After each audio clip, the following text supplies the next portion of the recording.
గంజాయి డ్రగ్స్ తో విద్యార్థులు యువత భవిష్యత్తు నాశనమవుతుందని దీనితో దేశం అంధకారంలోకి వెళ్తుండడం బాధాకరమని ఆంధ్రప్రదేశ్ బాలల హక్కుల కమిషనర్ చైర్మన్ కేసలి అప్పారావు ఆవేదన వ్యక్తం చేశారు. విజయనగరంలోని ఎపెక్స్ కళాశాలలో బాలల హక్కుల పరిరక్షణ మరియు కళాశాలలో డ్రగ్స్ నియంత్రణ నినాదంతో సమావేశాన్ని నిర్వహించారు. ఈ కార్యక్రమంలో జిల్లాలోని ప్రభుత్వ ప్రైవేట్ కళాశాలలో పనిచేస్తున్న ప్రిన్సిపాల్స్ పాల్గొన్నారు. ఈ సందర్భంగా కేసలి అప్పారావు మాట్లాడుతూ రాష్ట్రంలో డ్రగ్స్ నియంత్రణకు ప్రభుత్వం చర్యలు చేపట్టిందన్నారు.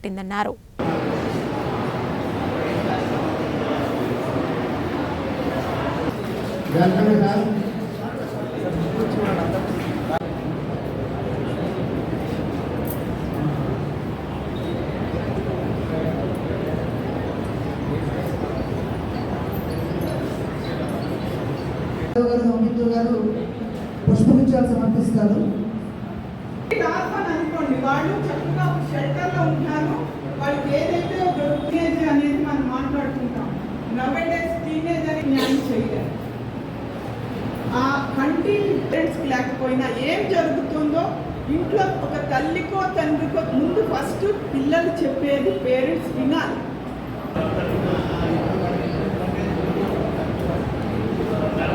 హాస్టల్లో రెసిడెన్షియల్ స్కూల్స్ అందరితో కూడా ఈరోజు డ్రగ్స్ నియంత్రించడానికి చేపట్టవలసిన చర్యల గురించి ఈరోజు సమీక్ష సమావేశం నిర్వహించడం జరిగింది. అందులో భాగంగా ఈరోజు అన్ని కళాశాలలో ప్రిన్సిపాల్స్ని అలాగే యాజమాన్యాలని పిలిపించడం జరిగింది.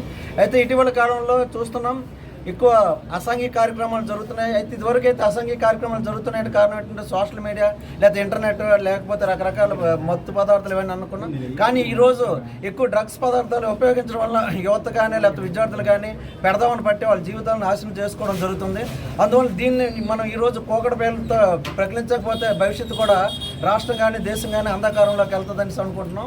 ఆ నేపథ్యంలో మేము ఏం చేస్తున్నామంటే రాష్ట్ర బాల హక్కుల కమిషన్ తరఫున 26 జిల్లాల్లో కూడా ఏదైతే మాకు సంబంధించిన 28 డిపార్ట్మెంట్స్ ఉన్నాయో ఆ 28 డిపార్ట్మెంట్ హెచ్ఓడంతో కూడా మీటింగ్ స్టార్ట్ చేయడం జరిగింది. అందులో భాగంగా ఈరోజు 4 జిల్లాలు కంప్లీట్ చేయడం జరిగింది. విజయనగరం, విశాఖపట్నం, పార్వతీపురం, మన్యం అలాగే శ్రీకాకుళం కూడా చేయడం జరిగింది. 30వ తేదీన 31వ తేదీన బాపట్ల అలాగే ఒంగోలు కూడా చేయడం జరుగుతుంది. నిన్న మొన్న కూడా నంద్యాల అలాగే కర్నూలు కూడా చేయడం జరిగింది. ఎందుకంటే ఈరోజు చాలామంది యువత కూడా చాలా పెడదవ పడుతున్నారు. అందువల్ల మనం ఏం చేస్తున్నాం, విద్యా సంస్థలని మనం టార్గెట్ చేసి విద్యా సంస్థల్లో ఒక కమిటీలు ఏమని చెప్తున్నాం. ఏదైతే విద్యార్థులు 6వ తరగతి నుండి 12వ తరగతి వరకు చదువుతున్న విద్యార్థుల్లో ప్రతి విద్యార్థులు 20 మంది నుండి 25 మందితో ఒక కమిటీలు ఏమని చెప్తున్న చిల్డ్రన్స్ క్లబ్లే, దాన్నే ప్రైవేట్ క్లబ్స్ అంటారు. ఆ కమిటీలు 20 మందికి నుండి 25 మందికి వాళ్ళకి అవేర్నెస్ కల్పించడం, వాళ్ళని ఒక కమిటీలు వేసి రెగ్యులర్గా మీటింగ్స్ పెట్టేసి అవన్నీ చేయడం జరుగుతుంది. అయితే ఇటీవల కాలంలో గత నెల 30వ తేదీన ఢిల్లీ స్థాయిలో భారీ ఎత్తున 29 రాష్ట్రాలు అలాగే కేంద్రపాలిత ప్రాంతాలతో ఒక భారీ స్థాయిలో ఒక మన గౌరవ హోమ్ మినిస్టర్ గారు, ఇండిపెండెంట్ హోమ్ మినిస్టర్ గారు కూడా రావడం జరిగింది. అలాగే ఒక్కొక్క జిల్లా నుండి కూడా ఒక్కో రాష్ట్రం నుండి కూడా ఒక్కొక్క జిల్లా కలెక్టర్ ఎవరైతే బాలలతో బాగా పనిచేస్తున్నారో జిల్లా కలెక్టర్ని కూడా పిలవడం జరిగింది. భారీ ఎత్తున ఏదైతే ఈ మారక ద్రవ్యాలను కానీ మత్తు పదార్థాలను నియంత్రించడానికి ఏవైతే చర్యలు చేపట్టాలని కూడా చేయడం జరుగుతుంది. ముఖ్యంగా విద్యాశాఖ, వైద్య శాఖ, పోలీస్ శాఖ, అలాగే మన ఎక్సైజ్ శాఖ, ఎస్సీబీ వీళ్ళందరూ కూడా వీళ్ళు భాగస్వామ్యం చేయడం జరుగుతుంది. ఈ ఎక్సైజ్ డిపార్ట్మెంట్ని దీనిగా పెట్టేసి ప్రతి జిల్లాలో కలెక్టర్ గారి అధ్యక్షతన ఒక జాయింట్ యాక్షన్ ప్లాన్ ఒకటి తయారు చేయడం జరిగింది, ఒక 18 పాయింట్లతో.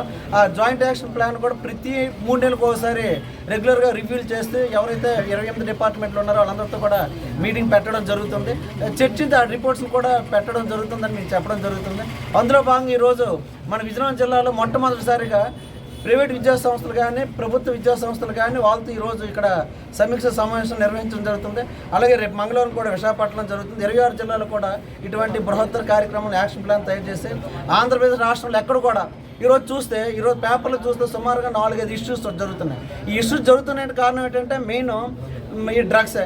మన గౌరవ ముఖ్యమంత్రి వర్యులు అవ్వచ్చు, అలాగే హోమ్ మినిస్టర్ గారు అవ్వచ్చు, అలాగే విద్యాశాఖ మంత్రి వాళ్ళు అవ్వచ్చు, దీని మీద 100 days యాక్షన్ ప్లాన్ తయారు చేసి పూర్తి స్థాయిలో రాష్ట్రంలో ఎక్కడ కూడా డ్రగ్స్ కానీ గంజా కానీ ఏది కూడా ఎక్కడ కూడా సప్లై కానీ లేకపోతే దాన్ని నియంత్రించడానికి కూడా పూర్తి స్థాయిలో ఒక ప్రణాళికబద్ధంగా కార్యక్రమం రూపుదిద్దించడం జరుగుతుంది.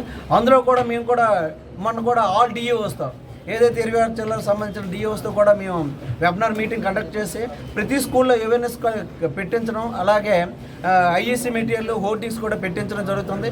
ఈ 100 రోజుల్లో ఒక యాక్షన్ ప్లాన్ తయారు చేసి దీన్ని పూర్తి స్థాయిలో కూకటి వేలతో నియంత్రణ చేయడానికి బాల హక్కుల కమిషన్ పూర్తి స్థాయిలో పనిచేస్తుందని కూడా మేము తెలియజేస్తున్నాం.